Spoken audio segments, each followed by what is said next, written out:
Napuno ng antisipasyon ang puso ni Patrice habang binabaybay nila ang daan. Just this morning, James claimed her. Pero ngayon ay malakas ang hila ng magnetismo na muli siyang maangkin nito. May pananabik at kabang naghahari sa kanyang puso. Si James man ay tila nagiging impatient sa harap ng manibela. May gitla ng kunot sa noo nito, madilim ang ekspresyon na parang galit at sobrang tahimik, pero ang urgency sa mga kilos ay di maitago. He was like racing against time. They were. Mura nito nang may umuvertake na sasakyan sa kanila, sumabay iyon sa marahang pagbayo sa manibela. Ang braso nitong may hawak roon, ay ginigitlaan ng pag-igting ng mga ugat. His jaw clenched as beads of sweats formed at his temple. Jay, hinay-hinay lang. Lamapat ang palad niya sa braso nito, para sana paghupin ang tensyon sa katawan nito, but she knew it was not a possibility. Ang init ng balat nito na tila nilalagnat, ay senyales ng nag-uumigting nitong damdamin at pagnanasa. It was an honest match to what she felt at the moment. Nilingon siya ni James. Nababasa niya sa mga mata nito ang matinding pangangailangan at pananabik. This is torture. Nang bigla ay kinabig ni James paliko ang kotse, sa kung anong establishmento. Motel, drive-in motel to be exact. Lugar na kailanman ay hindi pa niya napuntahan. Napalunok siya. Adult na siya pero nahihiya siya sa sarili, na napasok siya sa makasalanang puok na ito. Subalit aaminin niyang naruroon din ang excitement. Pumasok ang kotse sa isang sa tingin niya pribadong garage, na kaagad-agad ding samarado. Sinulyapan niya ang asawa. Lihim nitong hinihiling ang kanyang pagsang-ayon. A silent nod gave him permission. Then it occurred to her, kailanman ay wala pang hinihiling si James, na hindi niya pinagbibigyan. Anumang oras ay kaagad siyang nagpapaubaya. She had become James' prey, that's a reality. Ganito na siya kalala sa asawa. Lulong na siya sa pagmamahal rito. Sa tingin niya, gamay na gamay ni James ang lugar pati ang pakikipag-transact sa nakatokang duty officer. Ilang babae na ba James? May pinong kurot iyon sa kanyang puso. Hindi tuloy maiwasang makaramdam siya ng selos, kahit pa nga alam niya ang pagiging mapaglaro nito. Sa buong durasyon na nakikipag-usap si James sa roomboy, ay nakatungo lamang siya. Kinakain siya ng hiya. Ano naman, mag-asawa sila ni James, kaya walang puwang ang guilt. Naghintay pa muna sila ng ilang minuto, bago tuluyang nakapasok sa silid. Habang naghihintay ay mababanaag ang tensyon sa pagitan nila. Panay ang pagpakawala ni James ng mararahas na buntong hininga. And when she looked at him halos magwala na iyon. Come here. Eksaktong nakalapat ang pintong pinasukan nila, nang hilahin siya ng asawa, at isinandal sa nakapinid na pintuan. James looked at her with so much lust, and desire in his eyes.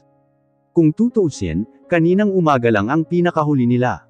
Pinned at the door, kaagad nitong sinunggaban ng halik ang naghihintay niyang mga labi. Ang mga braso niya ay automatikong ikanawit niya sa leeg nito, at timangkayad siya para mas maabot ang mga labi nito. Tila nagkakarera ang mga bibig nila, naghahabol. Ayaw patlangan ang nakalulunod na sensasyon. Ang mabibigat na hininga at pagsinghap, ay nagduwelo sa loob ng silid pati na sa kanilang mga bibig. Sa loob ng maraming beses na may ginagawa sila, natutunan na niya kung paanong mapapabaliw ang asawa, kapag magkaugnay ang mga labi nila. It was when she would gently bite his lower lip, na kaagad na susundan ng marahang pagdampi at hagod ng kamay.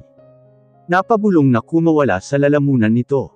You're learning, sa nang-aakit na boses, at mga mata ay tudyo nito ng pansamantalang patlangan ang halikan. His signature smirk flashed on his reddened face. Itinukod nito ang braso sa dingding, at muling inangkin ang mga labi niya. Mas naging malalim at mainit ang salpukan ng kanilang mga labi at dila. As their kisses deepened, namaybay naman ang mainit nitong palad sa kanyang pangharap. He pressed her aching mound not too gently nor harshly. May pagmamadali sa bawat kilos at haplos nito, ngunit naruroon din ang pag-iingat. Later did she know, nagawa na pala nitong buksan ang harapan ng blusa niya, at kahit ang strapless na panloob ay naitapon na sa kung saan. Humantad ang harapan niya sa mga mata nito. I missed these. Eyes blazing with desire, he hoarsely said. Napatungo siya. Sinusundan ang bawat galaw ni James sa kanyang harapan. James' hot mouth made its way to one of her aching mouth. Parang batang uhaw na salitang pinagpala ang magkabila niyang dibdib. She could see her skin drenched in saliva and the sight even heightened the blinding heat inside. Oh, James! May paligsahan ang bibig at kamay nito. Sumabay sa mariin niyang pagsabunot sa buhok nito. Ang isang kamay niya ay mariing naitukod sa sandalan ng couch sa malapit. Nakakabuwal sa pakiramdam ang bawat pagpapadama nito ng init. Nakakapugto ng hininga. The instinct movements of his tongue and lips made her cry for more, and when it's not enough, ang malikot na kamay naman nito ang naging mapangahas sa kanyang katawan. She trembled when she felt his touch down there. Di na niya malaman kung saan ibibaylang ang ulo, ang mga tuhod ay walang humpay sa pagngatog. They literally turned into jelly. Pakiwori niya ay matutamba siya, kung di lang maagap na nakasuporta ang mga bisig at binti nito. Mariin niyang napaglapat ang labi, nang mas lumalim pa ang mga paggalugad ng palad nito sa kanyang katawan. Muli ay umakyat ang halik nito sa kanyang leeg, pataas sa kanyang baba at muling sinakop ang kanyang bibig. Babe. Forcibly, he opened her mouth with his tongue, and once again, their tongues and lips danced sensually. Sinabayan niya ang sayaw na nais nito, ngunit ang mapangahas nitong mga kamay sa kanyang ibaba ay umaagaw sa kanyang atensyon. Pumaloob ang kamay nito sa panloob niya at dinama ang umbok. Roon, nahati ang atensyon niya sa halikan nila at sa panibagong sensasyong binubuhay nito.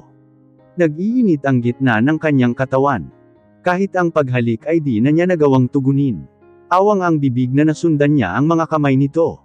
Sumaboy ang di masukat na init sa nakikitang pagagalaw ng mapagparusa nitong kamay.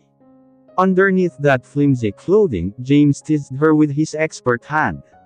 His muscles flexed in his every move, at pati ang mga braso ay ginigitiwan na ng mga ugat. God knows it was a turn-on.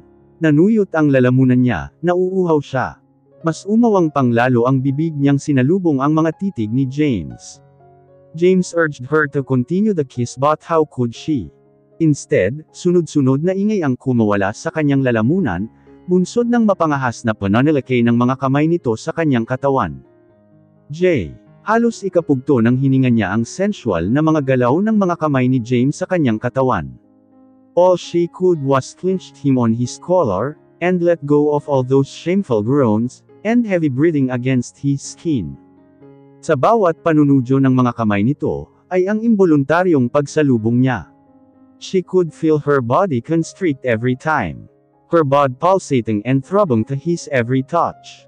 That's it, baby, he murmured on her lips. Dark menacing eyes never left her. Tila nais maaninag ang bawat reaksyon sa kapangahasan nito. Naliligayahan kapag naririnig ang kanyang mga bulong, at kapag nakikitang napapaigtad siya. You're gripping me beautifully. Naiintindihan na niya ang ibig nitong sabihin. It was the involuntary tightening of her walls whenever he make. Tila makitid na daan. Ang dinaraanan nito kapag inaalis ang nakadamang kamay. At tila naririnig pa niya ang erotikong tunog ng paghaplos ng kamay nito sa kanya. Oh, each time, James would growl in satisfaction. Napapatingala pa ito sa itaas, and God knows how sexy he looked. Then, his pacing changed. Mula sa nananansya ay mas ginaganahan ito. Ganoon din ang mga titig nitong naging mas matiim. James, paus niyang tawag rito, habang hawak ito sa matigas na braso. Napapaangat ang katawan niya, nanginginig. Ramdam niyang matatapos na siya, tila nais nang maglandas ng mainit na naipon sa kanyang tiyan. James, being a tease, withdrew his hand. It frustrated her. Umawang ang kanyang bibig para mangusap, but his hungry kisses sealed her lips. Naging preso sa magkahugpong nilang mga bibig ang mga ingay at protesta niya, hawak nito sa batok ang ulo niya. Matapos ang ilang sandaling paglulanoy ng mga labi, ay bumaba ang mga halik nito sa kanyang leeg, pababa pa until he knelt down of her. Tinatambol ng malakas ang kanyang dibdib, nang makitang hinela nito paitaas ang lelayan ng kanyang damit. He was eyeing her with undefined emotions in his eyes. This is the yummiest dessert by far, babe. Nagsisitayuan ang mga balahibo niya, nang walang seremonyang lamapat ang mga labi nito, sa bahaging natatabungan pa ng tela. Tinutudyo nito ng halik ang katawan niya, habang panay ang paghaplos sa kanyang balat. Ilang beses na ba siyang ikinama ni James, pero may parte pa rin sa kanya ang niraragasan ng matinding hiya, sa bawat pagkakataong tunguhin ni James ang pinakaimportante ng kanyang katawan. It was supposed to be hidden from his eyes, pero malaking bahagi din sa kanya ang gusto ang ginagawa nito. Sa gabal, nagmamaktol nitong turan, he swiftly pulled her article down to her feet. She stepped out of it. Nasundan na lang niya ang pagtilapon noon sa couch. Now, she could feel his ragged breathing on her skin.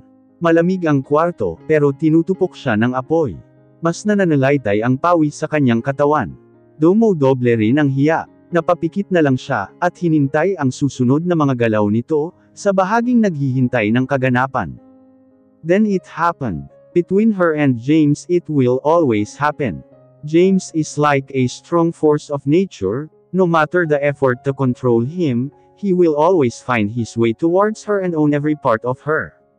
Nahihingal. Napapagod. It was just James' hand and lips, but like always, he rendered her breathless.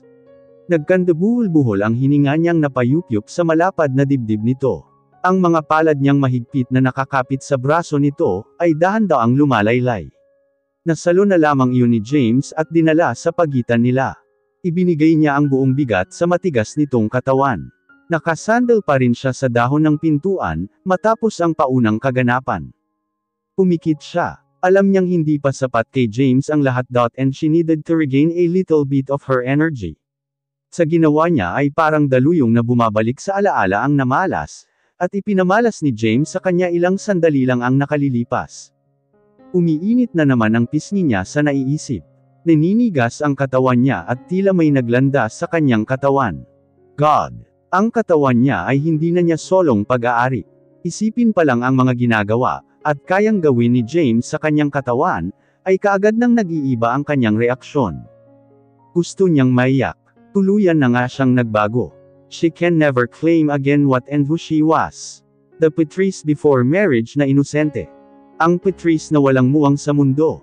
Ngayon, ibang Patrice na ang nababalot sa pisikal niyang katawan. She is the Patrice enslaved by her husband.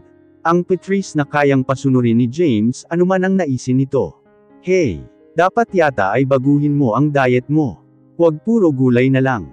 Mahinang suntok sa dibdib nito ang naging tugon niya. Narinig niya ang munting tawang pinakawalang nito. Sa ginawa nito ay damante ang mainit nitong hininga sa pisngi niya. Babe, we have just started.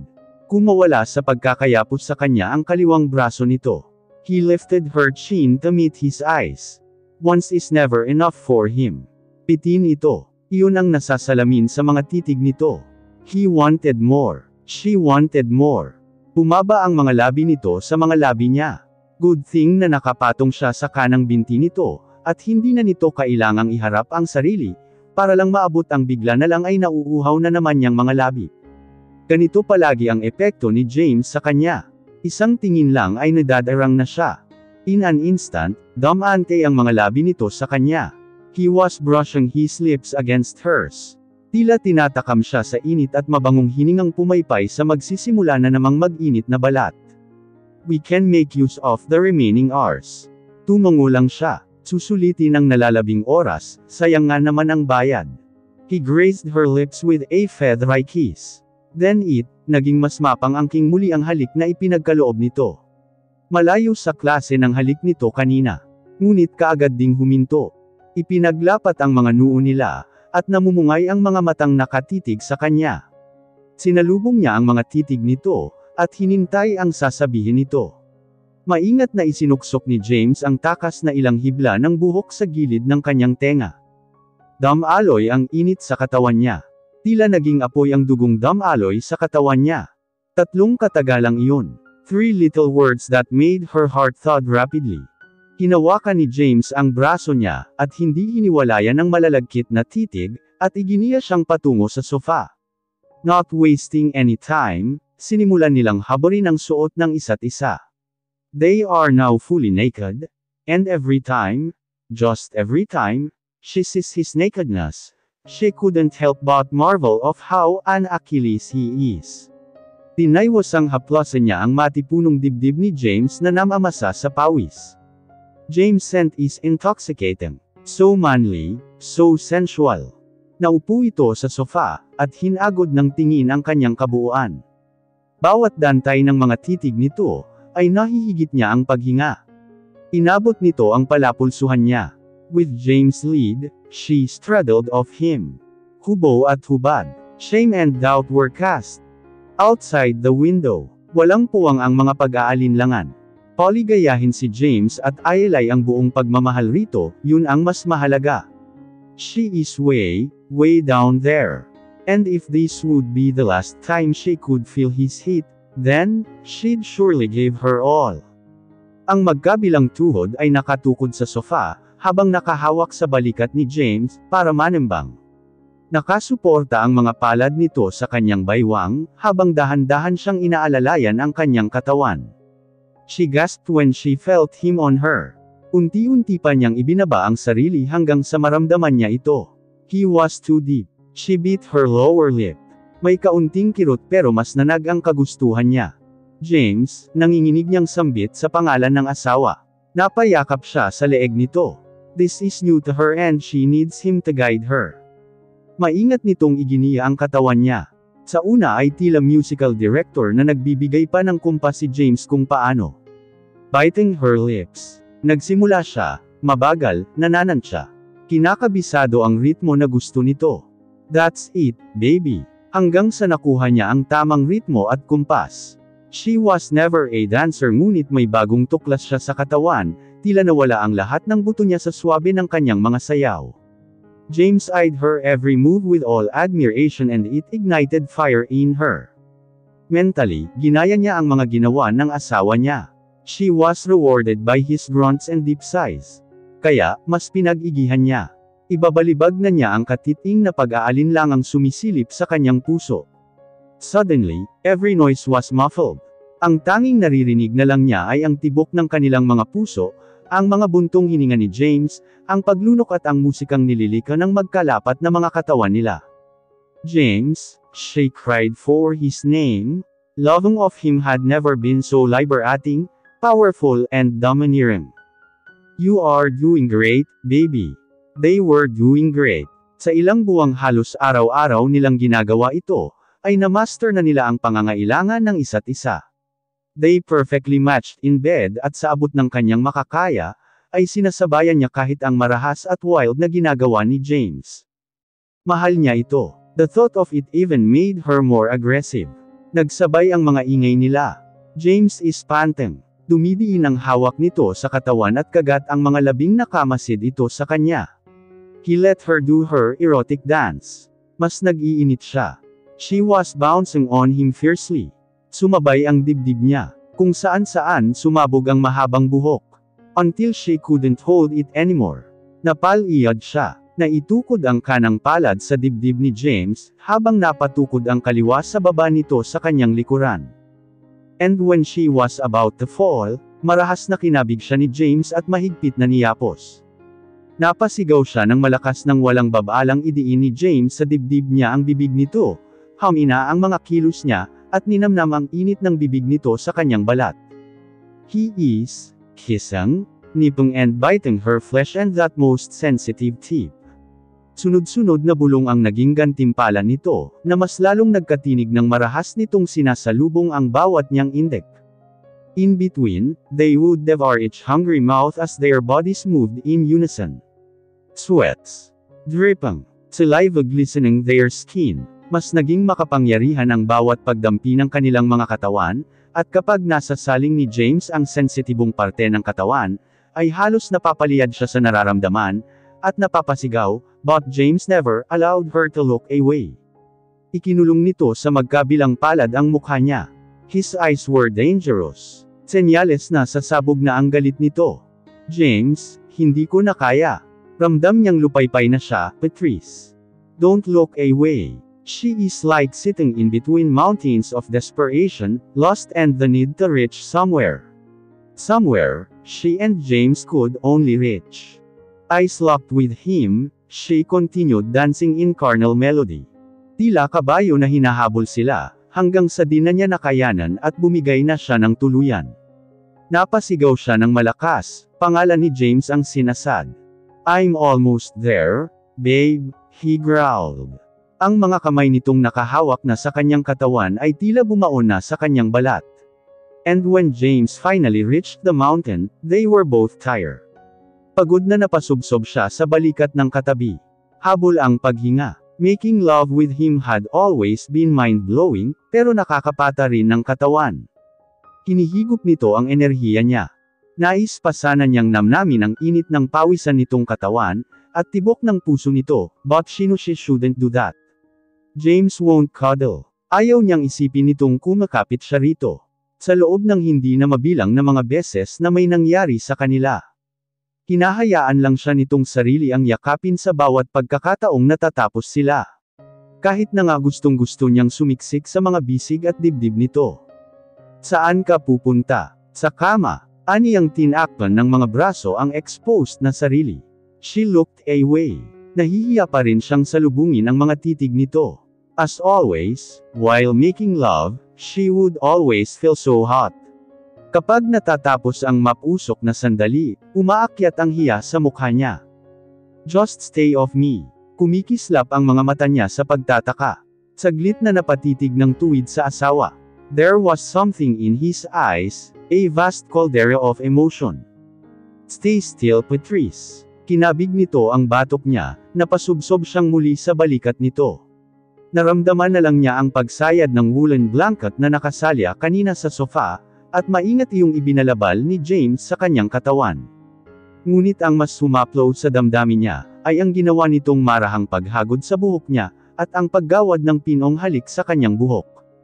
It was such a gentle and endearing act after a wild romance.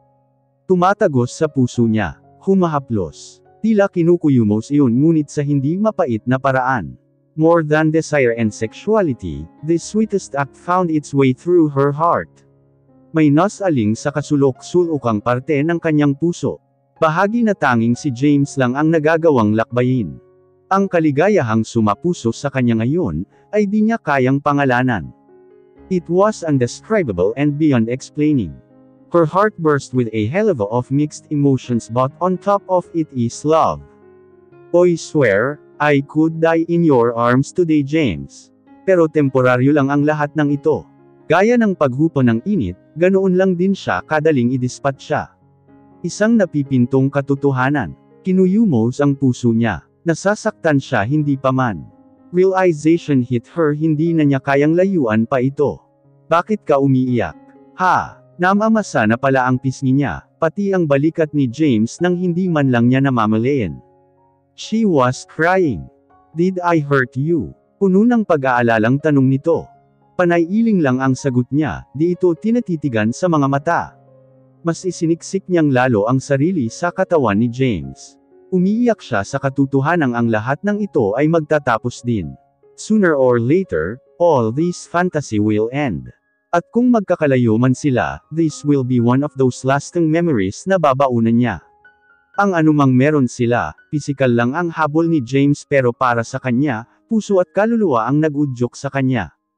I love you. I love you. Napapikit siya ng mariin. Kung sana ay maaari niyang sabihin ng malaya. Kung sana may katumbas.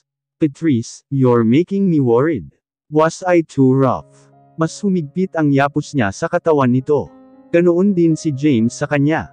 Tila wala ng hanging makakalusot sa pagitan nila. Alam mo namang sinisikap kong salubungin gaano ka man karahas minsan. She sobbed. Natutuwa lang ako at nakasama kita ngayon. I am just savoring this moment hanggang sa magtapos tayo. Walang kasagutan mula kay James. Nagpatuloy lang ito sa paghaplos sa buhok niya. They stayed like that for quite a moment. Patrice, for almost like 100 years, natagpuan ni Jameson ang sariling tinig. What if? Sabihin mo lang na mahal mo ako, munting hiling ng puso niya. Please, James. Pero wala na yung karugtong pa. Nagkaroon ng kahungkagan sa puso niya. Sino ba siya para mahalin ng isang James Villamor? Tinatapunan lang naman siya nito ng pansin because she is convenient. Kagaya rin lang siya ng ibang mga babae na kinakaladkad sa motel, para sa panandaliang aliw. Pansamantala lang. Ang kaibahan lang ay pinakasalan siya. James, pwede na ba tayong umuwi sa bahay natin? She just needed to go home. To James' home. Ang lugar kung saan pakiramdam niya ay safe at buong-buo siya. Tahimik nilang binaybay ang daan pauwi. They were both silent. Kapwa sila kinakain ng sari-sariling pag-iisip. Hanggang sa tinaluntan na nila ang kanya-kanyang silid. They will part ways gaya ng nakagawian. Nasa bungad na siya ng pintuan ng silid niya, nang pigilan ni James ang kamay niya. Bakit? Nagtatanong pati mga titig niya na nilingon ito. Hindi ito kumibo. Inakay lang siya papasok sa silid nito. Anong gagawin natin dito? Gusto pa ba nito? Nabitin ito sa motel. James cupped her face at tinitigan siya ng tuwid sa mga mata. From now on, di na tayo maghihiwalay ng tulugan. Sa iisang kama na tayo matutulog, sa iisang banyo maliligo. Gusto ko na sa bawat paggising ko, mukha mo ang sumasalubong sa akin, sa bawat pagdilat ng mga mata ko sa bawat umaga, ang ngiti mo ang unang-unang babati sa akin. At sa bawat gabi, ikaw ang pinakahuli kong gustong masilayan. Nag-uumapo ang kaligayahan sa puso niya. Those were words that reached the deepest portion of her heart. Kahit walang magic words na kalangkap, she felt needed more than. Gusto mo ba iyon, Patrice? Pinipigilan niya ang mapaluhang sunod-sunod na tumango, oo gusto. Gustong-gusto ko. Sumubsob siya ng yakap sa katawan ni James at ibinaon ang mukha roon. Nais niyang itago ang nangingilid na namang mga luha. Napapagod na rin kasi akong lipat ng lipat, sa bawat pagkakataong gusto kitang makatabi. Pisikal man ang dahilan ni James, masaya pa rin siya. Being with him, I was more than she could ask for. Na ang lahat ng prinsipyo ay kayang-kaya niyang baliin. Anuman ang inilista niyang mga tagubilin sa papel na iyon, isa-isa na niyang binabalik. Wala na siyang pakialam. She's way deep down with her feelings towards him. Mahal na mahal niya ito. Sa gabing iyon, sa pinakaunang pagkakataon, ramdam niyang tunay silang mag-asawa. Ang matulog na unan sa bisig nito, at yapos nito ng mahigpit, langit ang katumbas. Her heart was at peace.